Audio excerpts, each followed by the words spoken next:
Friends, आपके साथ मैं हूँ दीपिका।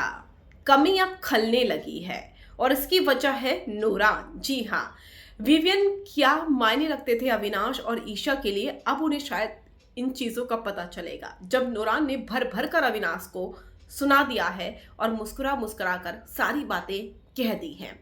विवियन कह नहीं पाए और ना ही इन चीज़ों को समझ पाए। हद से ज़्यादा सीधे हैं विवियन डी सेना, और ऐसी उम्मीद हमने भी नहीं की थी कि टीवी के ये शाहरुख खान यानी कि विवियन डी सेना इतने ज़्यादा सीधे होंगे रियल लाइफ में। अब ऐसे में नूरान आई तो उन्होंने अविनाश को आईना दिखाया और विवियन को सारी सच्चाई बताई। ये बताया कि करण जो है वो मुंह पर है, लेकिन विवियन को ये बताया कि ईशा और अविनाश जो हैं वो खतरनाक हैं। दोस्त रहकर बार बार पीठ पर मारते रहते हैं छुरा, और ये चीज़ें तो उन्होंने अविनाश के सामने भी कह दी थी। अब ऐसे में विवियन जो है वो इग्नोर करने लगे हैं अविनाश और ईशा को।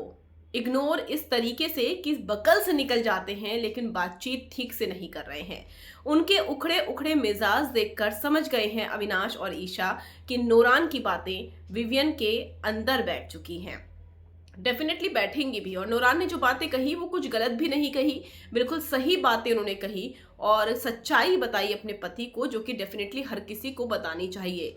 फैमिली वीक का मतलब ही यही होता है कि घर से कोई आएगा और आपको सच्चाई बताएगा कि आपके वो रिश्ते आपके नहीं हैं जो आपके साथ उठते बैठते हैं और आपको धोखा दे रहे हैं। तो अविनाश और ईशा जो है परेशान है और नाराज़गी भी है, और अब शायद कट ऑफ होने शुरू हो जाएंगी चीज़ें। अब सब अपना सोलो खेलेंगे क्योंकि हकीकत सामने आ चुकी है और विवियन ने भी बातचीत जो है वो लिमिटेड कर दी है या फिर ना के बराबर कर दी है, और इसी चीज़ से परेशान है, खलबली मची हुई है अविनाश और ईशा के बीच में।